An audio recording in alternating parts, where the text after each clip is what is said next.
À noter que Terra Bolivia est la première agence qui a été créée par Terra Group, une agence donc historique, une agence de cœur, et je pense que personne n'ira me contredire quand je dis qu'il est toujours difficile de partir du pays puisqu'on n'y part pas sans émotion. Alors Terra Bolivia, c'est 20 ans d'expérience, presque 20 ans d'expertise terrain, de sécurité, voyage qualité et surtout une équipe toujours prête à dénicher les meilleures activités expériences pour vos voyageurs. Alors, quelques informations concernant le pays. La Bolivie se situe au centre de l'Amérique du Sud, enclavée entre 5 pays, le Pérou, l'Argentine, le Chili, le Paraguay et le Brésil. On peut dire qu'il se divise entre 4 grandes régions. D'une part, l'altiplano, vous y verrez les lagunes, les volcans, les déserts. Ensuite, la fameuse cordillère royale, où vous pourrez rencontrer des communautés authentiques. Ensuite, les vallées subtropicales. Et enfin, l'Amazonie, qui recouvre une grande partie du territoire bolivien.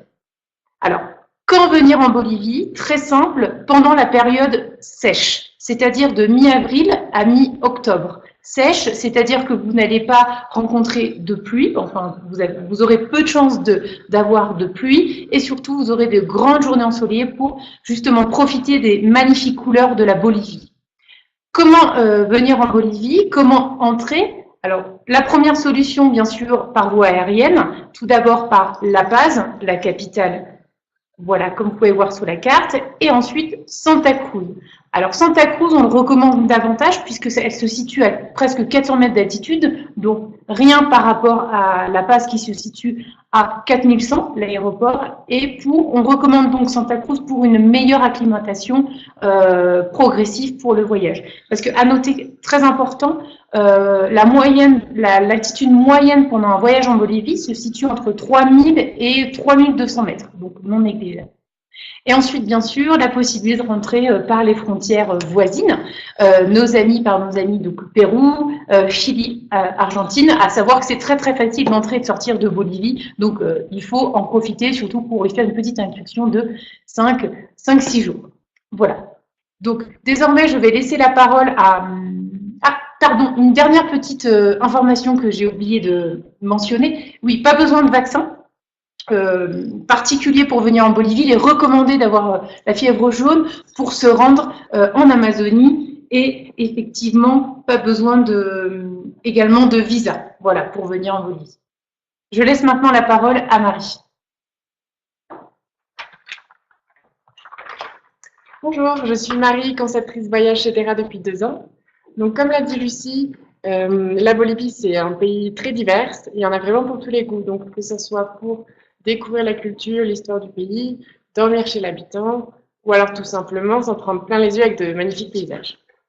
Alors, 2 aspects. Enfin, la culture est vraiment très ancrée dans le quotidien des habitants. Donc, par exemple, il y a la culture de la croyance. Quand on ouvre un nouveau business, il est bien de faire une cérémonie à la Pachamama, donc à la Mère Terre, des offrandes à la Pachamama pour apporter richesse et succès au nouveau business. Comme vous pouvez le voir à l'écran, nous, on a fait une cérémonie pour du coup, notre agence. Après, il y a la culture de la danse aussi. Il y a 3 carnavals principaux donc, en Bolivie, dont le carnaval d'Oruro, qui est en février. Donc, n'hésitez pas à proposer une incursion au carnaval donc, à vos clients. Nous, on peut leur mettre un guide à disposition qui leur expliquera, donc qui les suivra toute la journée et qui leur expliquera les différentes danses. Sinon, si on continue pour niveau culture et histoire, je conseille du coup à vos clients de les emmener à Sucre et Potosí. Ces 2 villes sont inscrites au patrimoine mondial de l'UNESCO. On va commencer par Potosí. Donc, c'était le centre du monde au XVIe siècle, le centre économique et la ville la plus peuplée du monde. En fait, là, vous voyez, c'est le Cerro Rico, donc la mine de Potosí. Tout l'argent qui était extrait donc, de cette mine servait à alimenter l'Europe et donc la couronne d'Espagne. Aujourd'hui, ces mines sont toujours en activité. Et donc, on peut faire la visite des mines et se plonger dans la vie des mineurs. On peut aussi visiter un musée qui s'appelle la Casa de la Moneda, qui est un musée qui explique du coup la fabrication des monnaies à l'époque. Donc ces 2 visites sont super intéressantes et surtout enrichissantes pour vos clients qui leur permettront donc de se replonger dans l'histoire de la ville de Potosi. Après, on passe à Sucre. C'est la ville blanche où il fait bon de s'arrêter 2-3 jours. Elle est très connue pour son architecture coloniale, type espagnol, également pour ses nombreux musées qui permettront donc à vos clients donc d'avoir une meilleure approche de l'histoire de la Bolivie. Voilà. Après, il faut savoir qu'il y a de nombreux sites archéologiques en Bolivie. Les sites principaux donc sont ceux de Tiwanaku, qui se situe à 2 heures de La Paz. Donc voilà, à Tiwanaku à 2 heures de La Paz. C'est un site précolombien. Après, il y a 2 sites aussi précolombiens sur l'île du Soleil. Donc il y a les ruines de Pilcocaina, qui se situent dans la partie sud de l'île du Soleil, et les ruines de Chingana, qui se situent dans la partie nord. Malheureusement, le nord de l'île n'est pas accessible depuis quelques mois. En fait, il y a certaines tensions avec les communautés du nord. Donc, vos clients pourront visiter quand même les ruines de Pilcocaina. Après, nous sommes dans la région de Santa Cruz, donc au site Inca de Samaipata, avec son immense forteresse. Toujours dans cette même région, on peut proposer à vos clients de retracer les traces du Che Guevara, qui est mort en Bolivie, durant une expédition de 2-3 jours. Après, pour un tourisme un peu plus religieux, nous leur proposons donc de partir dans les missions jésuites, à découvrir des missions jésuites, pendant une expédition de 3-4 jours. Après, si on revient donc à La Paz, la capitale donc de la Bolivie, perchée à 3600 mètres, là c'est un arrêt incontournable pour vos clients. Nous leur conseillons d'y passer au moins 1 ou 2 jours. Il y a la partie culturelle et il y a également la partie donc panoramique. En fait, elle est entre les montagnes et l'altiplano, sous forme de cuvette. Donc voilà, c'est assez impressionnant cette ville. Elle bouillonne. Vous pouvez rencontrer, vos clients seront séduits donc par ses nombreux musées. Par exemple, là, c'est la Plaza Murillo. Ils seront séduits aussi par ses marchés colorés avec les cholitas. Cholitas, c'est les femmes aymara. Voilà. Du coup, avec le petit chapeau melon qui se promènent dans la rue, dans les marchés colorés. On leur propose aussi, donc l'attraction principale, c'est quand même de prendre le téléphérique et de faire un tour de téléphérique, donc et de suivre les différents points panoramiques. Ensuite, nous allons passer à la partie rencontre-partage. En fait, en Bolivie, on peut faire du communautaire donc dans toute la Bolivie. Donc, chez Terra, on propose dans toute la Bolivie. Toujours très modulable, donc de 1 ou 2 jours ou plus. Mais moi, je vais vous dire mes coups de cœur. Donc, premier coup de cœur, direction Tuni, en Cordillère. C'est un village aymara perché à 4100 mètres. Et donc, on propose à vos clients une immersion dans ce village pour suivre le quotidien d'une famille aymara. Donc là, pas d'artifice, pas de déguisement. Ils suivront vraiment les tâches quotidiennes. Donc, le matin, la traite des vaches. Ils iront ensuite chercher les lamas dans les pâturages, les tondre. Ils aideront donc à l'élaboration du dîner et du déjeuner andin avec les femmes du village. Donc voilà, c'est vraiment un échange, beaucoup de partage, beaucoup d'échanges, et c'est sans artifice, donc pour vraiment une expérience authentique. Donc là, c'est Marisol avec sa voisine qui est en train de préparer les papas. Après, donc il y a le déjeuner andin, qui s'appelle l'aptapi.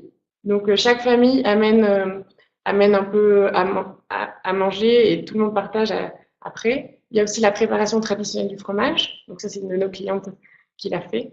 Donc voilà, c'est vraiment une expérience unique et nous, on essaie de le rajouter à chaque circuit. Ensuite, pour la partie, donc après une expérience Aymara, on va passer une expérience un peu Quechua, donc dans la région de Sucre, à Tarabuco et Candelaria. Tous les dimanches matins à Tarabuco, il y a le plus grand marché d'artisanat d'Amérique latine. Donc là, vos clients pourront flâner entre les différents dans le marché, rencontrer les différents artisans. Ensuite, ils iront à Candelaria, rencontrer une famille de tisserands, déjeuner avec eux et qui leur apprendra l'art du tissage ancestral. Il faut savoir que chaque tissu, en fait, représente une histoire. Donc c'est vraiment assez riche et authentique comme expérience. Ensuite, nous retournons vers le lac, dans la communauté de Chuquinhapi. Donc, cette communauté a construit deux catamarans. Donc, nous, ce que nous proposons, donc, il y a une traversée du lac classique qui se fait en bateau privé, mais il y a aussi une traversée du lac un peu plus insolite, donc en catamaran avec la communauté de Chuquinhapi. Ce qui est bien, c'est que aussi tous les bénéfices en fait de cette activité reviendra directement aux jeunes de la communauté de Chuquinhapi. Vos clients dormiront dans une belle maison donc, de Retiro et c'est vraiment une belle expérience sur le catamaran avec les jeunes de la communauté, échange, partage seront au rendez-vous. Après, pour un peu plus de chaleur, nous les emmènerons donc au Yungas, qui se situe à 2-3 heures. Donc on commence à aller en vallée subtropicale, 2-3 heures de La Paz. On leur propose en fait d'aller de participer donc, à la vie d'un cafétal. Un cafétal, c'est un centre de production et de transformation du café. Donc, ils feront le tour du café dans les Yungas. Donc, ils participeront à chaque étape de l'élaboration du café, de la cueillette, du coup, au dépulpage, au séchage, et après, ils vont moudre leur café, repartir avec chacun donc un petit café personnalisé. Donc là, vous voyez, c'est une de mes clientes qui fait l'étape du dépulpage et les deux du coup, hop, le café du coup se sépare. Il y a d'un côté les écorces et d'un côté les grains de café. Et avec les écorces, vous pouvez aussi faire du coup du thé. Voilà, ils vous inscrivent tout ça du coup pendant le tour du café. Après, nous allons passer donc au paysage magnifique. Donc, quoi de mieux que de découvrir ces paysages magnifiques, c'est de partir en expédition 4x4. Nous, on propose, comme je vous disais, dans toute la Bolivie. Donc, c'est modulable, donc de 1-2 jours jusqu'à 15 jours, même plus. On peut proposer aussi avec les pays voisins. Donc, c'est comme vous disiez, Lucie, c'est très facile d'aller au Chili, en Argentine. Donc là, on peut coupler donc ces expéditions avec un combiné Chili pour découvrir le désert d'Atacama, avec aussi un combiné avec l'Argentine pour découvrir la région de Salta, par exemple. Nous, on propose donc ces voyages, ces expéditions avec un chauffeur guide francophone, hispanophone également, selon les besoins de vos clients. Donc, comme client, enfin, le top du top, l'incontournable, c'est quand même le Salar de Uyuni et le sud du Pez. Donc voilà, c'est tout au sud de la Bolivie, avec la réserve Eduardo Avarva. Donc, vous partez de Uyuni pendant 4 jours et vous descendez dans le sud du Pez. Après, vous pouvez très bien démarrer aussi de Tupiza. Donc, Tupiza, c'est une région un peu plus colorée avec les canyons. C'est vraiment différent. Donc, ça peut être une bonne expérience aussi de partir de Tupiza et de remonter après jusqu'à Uyuni. Donc là, vos clients vont prendre plein les yeux. Ils seront tout seuls avec leur chauffeur guide privé. Ils verront des paysages magnifiques, des lagunes colorées, des déserts arides. La faune et la flore, du coup, avec les lamas, les vicuñas, les vizcachas. S'ils viennent, souvent, pendant cette expédition, on les chouchoute beaucoup, parce que c'est vrai que les conditions sont assez dures aussi. Donc voilà, on fait des petits pique-niques au milieu de nulle part sur les lagunes.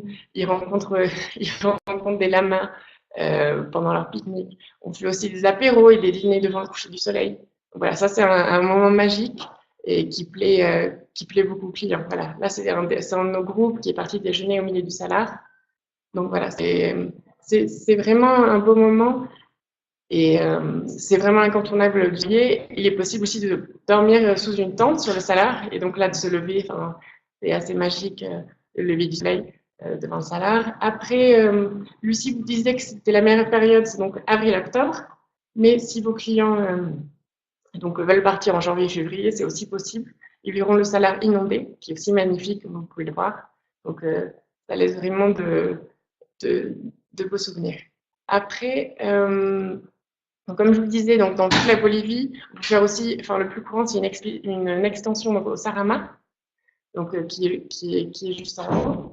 Là, je vais vous laisser, voilà, c'est plus en haut. Là, je vais vous laisser du coup, plus que des images, je vais vous laisser avec une vidéo qui va vous donner un meilleur aperçu donc de ces quelques jours dans le Salaire de Uyuni et dans le Sud d'Ipèze.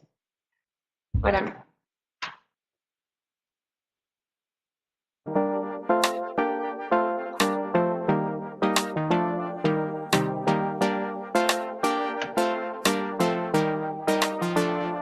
You're too good for me, too good for a sinner like me, too good for me, too good for a beginner like me. You're too good for me, too good for a beginner like me. You're too good.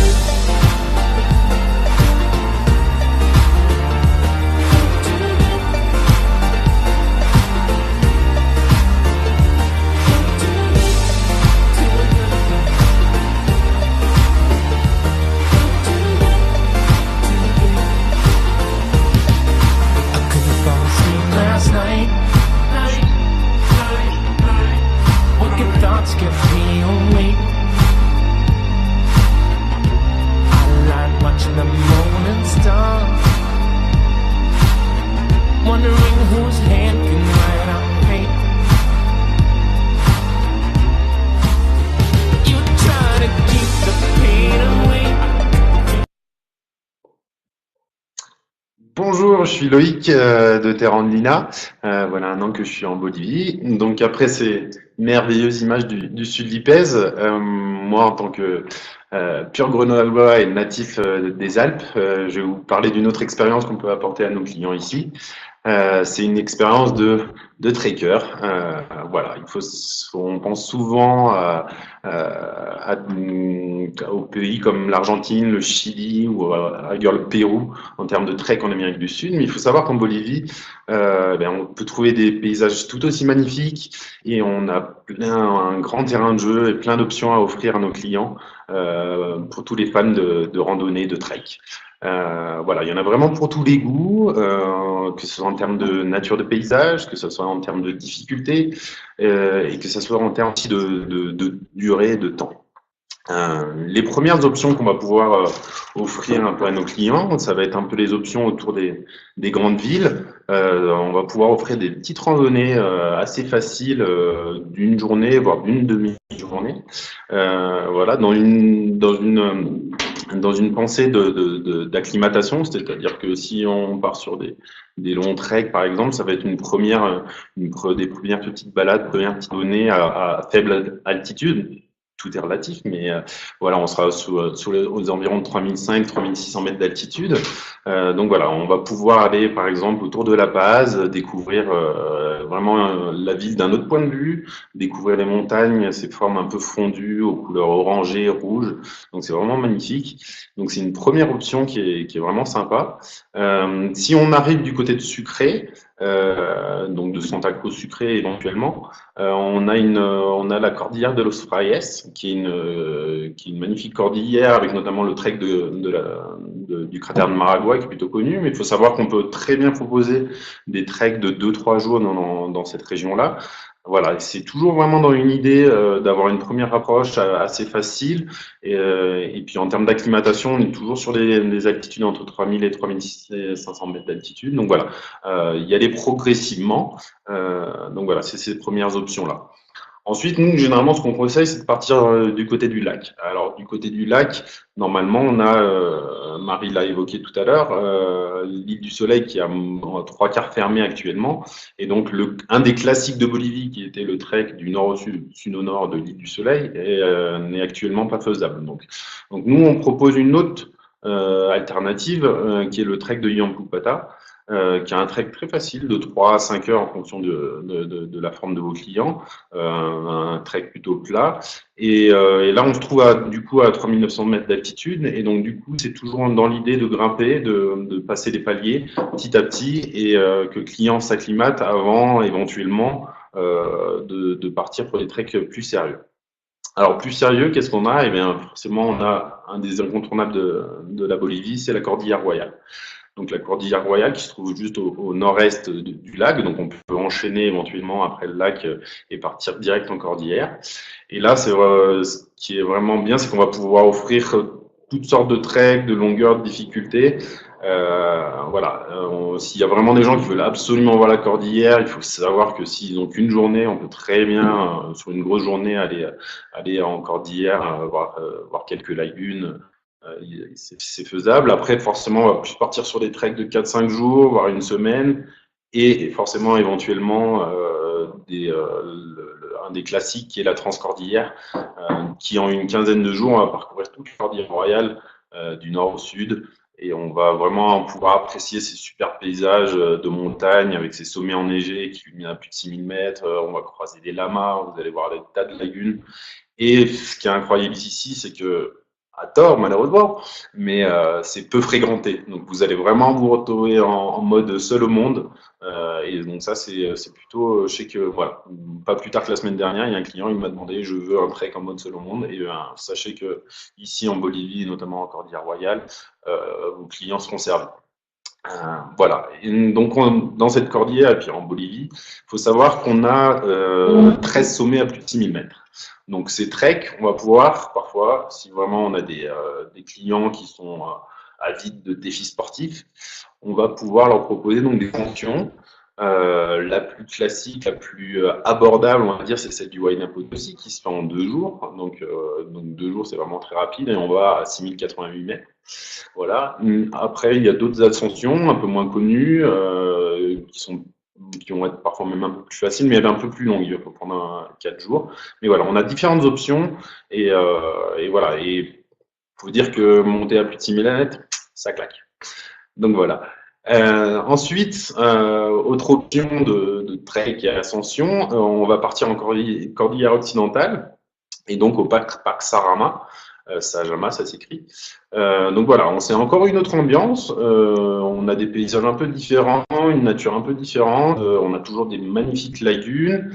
C'est un peu plus varié en termes de faune. Voilà, vous allez voir des alpacas, des lamas bien sûr, des vizcachas, une sorte de lapin écureuil. Vous allez voir des flamants roses, des nandous, le cousin de l'autruche. Voilà. Et voilà, on va pouvoir faire des treks de 2-3 jours dans ces environs-là. On a plus de 4500 mètres d'altitude, donc il faut vraiment qu'il y ait une bonne acclimatation avant de partir pour ce parc. Et puis on a des ascensions, on a l'ascension de 4 volcans, dont le plus haut sommet de Bolivie, qui est le volcan Sajama, qui culmine à plus de 6500 mètres d'altitude. Voilà. Et donc de là, vous allez avoir une super vue sur l'altiplano et sur les, on va dire, plaines descendantes chiliennes en direction du Pacifique. Et puis voilà, et comme j'évoquais tout à l'heure, c'est vraiment une expérience en mode seul au monde. C'est-à-dire que c'est vraiment des endroits très peu fréquentés et donc pour les clients, c'est vraiment très agréable. Voilà. Une dernière option qu'on va pouvoir proposer à nos clients en termes de type de trek, ça va être les treks, on va dire, j'ai envie de dire, de descente. C'est-à-dire que ce sont des treks on a 3-4 options qui vont partir à peu près de la Cordillère Royale et qui vont plonger dans la partie subtropicale et notamment les Yungas. Donc c'est des treks qui vont se faire sur 3-6 jours, qui sont plutôt faciles, mais qui sont vraiment que la descente. On va partir à des altitudes de 4500-4700 mètres d'altitude pour arriver à 1000-1500 mètres d'altitude.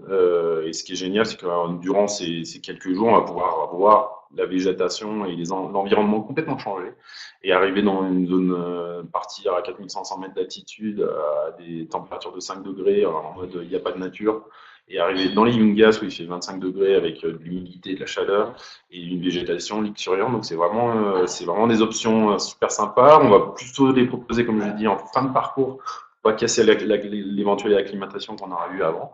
Et voilà. Une dernière option de trek, on va s'éloigner des classiques et moi je vais vous présenter maintenant un trek qui me tient à cœur puisque j'en étais l'acteur, on va dire. C'est un trek qu'on a voulu différent. On l'a appelé la traversée des Andes. C'est un trek qu'on avait voulu que ce soit pas que de la pure marche. On a voulu un peu écarter le côté un peu performance et se concentrer un peu sur le côté authentique de la Bolivie et des rencontres et du partage. Donc voilà, c'est un trek, on va oublier le bivouac, on va aller dormir chez l'habitant et on va aller voir comment il vit, voilà, comment ses traditions, sa culture. Et donc en plus de ça, c'est un trek qui en une dizaine de jours va permettre de traverser 4 ambiances différentes de la Bolivie.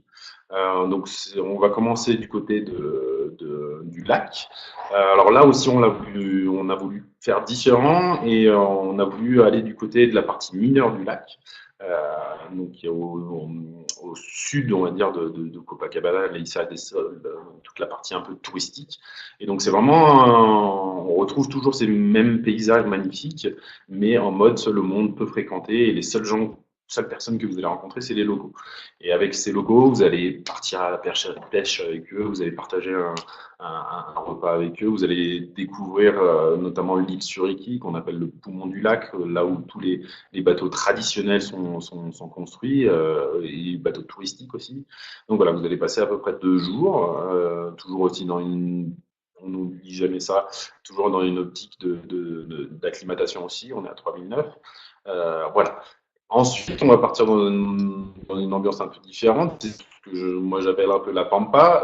Donc entre le lac et la cordillère, là on est vraiment au milieu des champs dorés. Il n'y a personne. Vous allez rencontrer 2-3 personnes qui ont que, on va dire, leur pied comme moyen de transport. Voilà, vous allez dormir dans un refuge communautaire. Vous allez assister à un atelier de fabrication de matelas. Voilà, donc c'est toujours dans l'idée de rencontre, partage.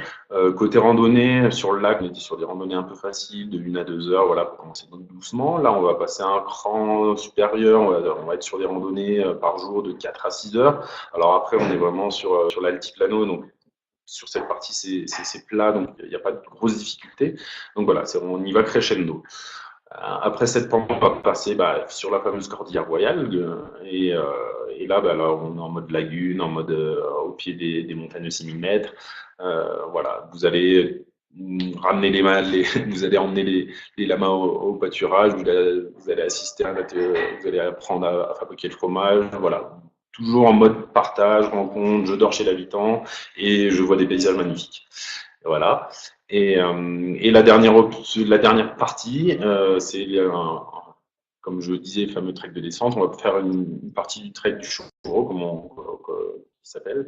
Et donc voilà, et on va tendre donc à peu près de 4000, je crois que le maximum qu'on va être, sous aux alentours de 5000, et on va plonger jusqu'à 1500 mètres d'altitude. Donc c'est assez incroyable en si peu de jours de pouvoir passer d'une ambiance à une autre. Voilà, on va l'offrir toujours d'une façon différente, dormir chez l'habitant. Voilà, comme l'a évoqué Marie, à la fin, vous allez pouvoir apprendre à faire du café, vous allez aller voir peut-être un village afro-bolivien. Donc voilà, c'est vraiment voilà, en 10 jours, on voit 4 ambiances différentes et en plus, on est en mode authentique. Je rencontre des gens, je vois comment ils vivent, je vois quelles sont leurs traditions, leur culture. Donc voilà. Et voilà, vu que Terra, on est les spécialistes du sur-mesure, il faut savoir que ce trek peut très bien s'adapter. On peut très bien prendre qu'une partie et l'intégrer à un circuit, ou alors on va pouvoir, par exemple, si vos clients veulent absolument voir le côté touristique du lac, après la partie mineure, on peut partir sur la partie touristique et ensuite reprendre le cours normal du trek. Et on peut, comme vous avez vu sur les images, on peut peut-être greffer 2 jours d'ascension, par exemple, du Huayna Potosí. Il faut savoir que c'est sur la route. Donc voilà, c'est vraiment modulable à souhait. Voilà un peu pour la partie un peu sportive et marcheur de la Bolivie. Là, maintenant, je vais vous parler un peu d'une dernière expérience qu'on peut apporter à nos clients. C'est une expérience un peu plus, on va dire, exotique et tropicale. Voilà, la Bolivie, on y pense très rarement. Les 2 tiers de la Bolivie, c'est l'Amazonie. Voilà, c'est vraiment, on pense plus souvent à l'altiplano, à Sucré, le lac, La Paz, etc. Mais voilà, les 2 tiers de la Bolivie, c'est l'Amazonie. Donc voilà, parce que ça peut être super intéressant aussi pour vos clients en fin de parcours, étant donné toujours, je vais le rabâcher, mais l'acclimatation c'est super important. Donc vu qu'on va passer sur des altitudes beaucoup moindres, on va plutôt le caler en fin de parcours, et puis en plus ça va être en mode détente pour vos clients, chaleur, c'est toujours sympa. Donc voilà, il y a plusieurs options pour accéder, on va dire, à partie tropicale. Les plus rapides, donc ça va être notamment Coroico et les Yungas, qu'on a abordé un petit peu. Au-delà d'y aller en trek, on peut très bien y aller en transport. Il faut savoir que c'est à 30 minutes, 3 heures, pardon, de La Paz, donc c'est très rapide en transport. On peut très bien offrir 2 jours à Coroico à la fin. Et on va être sur des activités un peu différentes. On va pouvoir faire notamment la route de la mort. Donc la route de la mort, c'est quoi? C'est une descente, c'est une ancienne route qu'on descend en VTT. On va faire quasiment 3000 mètres de dénivelé négatif en une journée. Voilà, c'est vraiment une expérience. S'il y a des gens qui aiment le vélo, vous pouvez l'offrir. Voilà, on va pouvoir offrir de la via ferrata, de la tyrolienne, du parapente.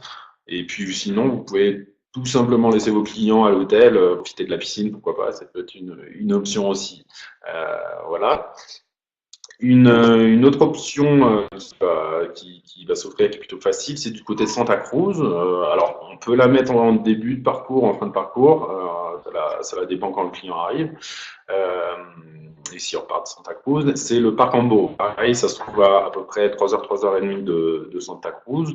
Et là, on a toujours cette ambiance tropicale. Donc, c'est à la croisée des vallées andines et du bassin amazonien. Donc, on a ces montagnes arborées. Voilà, c'est assez magnifique. On peut aller faire des petits treks, on va avoir des fougères géantes, on va pouvoir avoir des perroquets, des singes, voilà, d'observation, ou tout simplement se détendre. Il y a un refuge qui s'appelle le refuge des Volcanes, voilà, qui est super sympa, au milieu de ces montagnes, au milieu de nulle part. Vous pouvez passer 1 ou 2 nuits et vous serez vraiment tranquille. Voilà.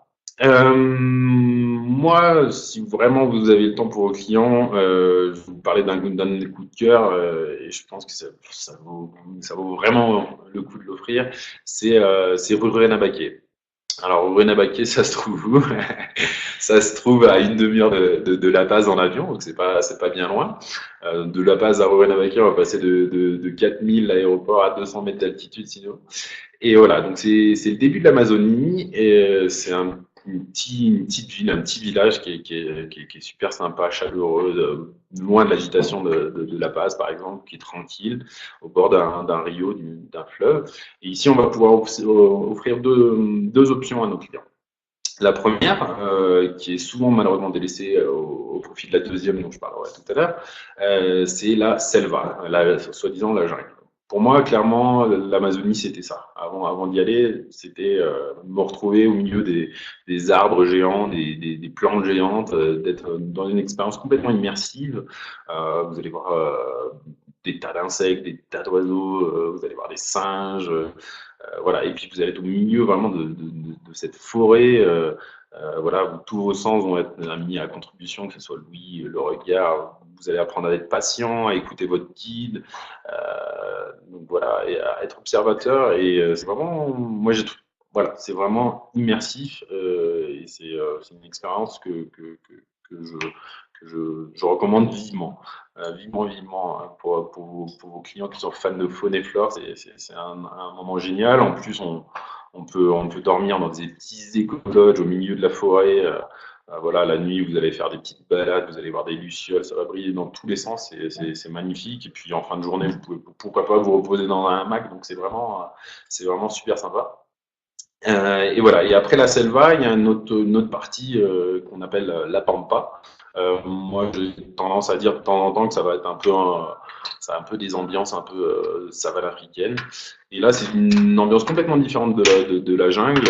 La végétation est beaucoup moindre. Voilà, on est vraiment sur le plateau amazonien, c'est plat, fini les montagnes. Et là, ça va être vraiment le spectacle. On va être dans un petit rio, une petite rivière qui s'appelle le Rio Yacuma.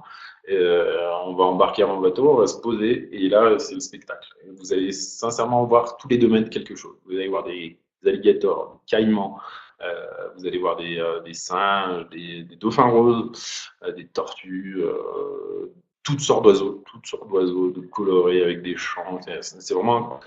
Et voilà. Et puis en plus, on finit les journées généralement avec des magnifiques couchers de soleil. Donc c'est voilà. Je le recommande vivement. C'est vraiment mon coup de cœur. Donc n'hésitez pas en fin de parcours. Chaque option, selva ou pampa, se fait minimum sur 2 jours. On peut les combiner pour que ça fasse à peu près 4-5 jours. Donc voilà, et en fin de parcours, c'est pour le coup totalement dépaysant. Voilà, une dernière option qui s'offre en en Amazonie, c'est du côté de Trinidad. Donc Trinidad, c'est un peu plus au milieu du bassin amazonien. Et là, on a ce qu'on appelle le flotel, donc il y a un bateau hôtel. Et donc là, vous allez embarquer durant 3 à 7 jours pour une croisière, et chaque jour vous allez faire des activités différentes, un peu en lien avec ce que j'ai raconté avant pour Ogonabagué, vous allez aller nager avec les dauphins roses, vous allez un peu être dans la jungle, rencontre de communauté, et voilà, c'est une notion aussi un peu plus qui s'offre à vos clients, qui faut prendre un peu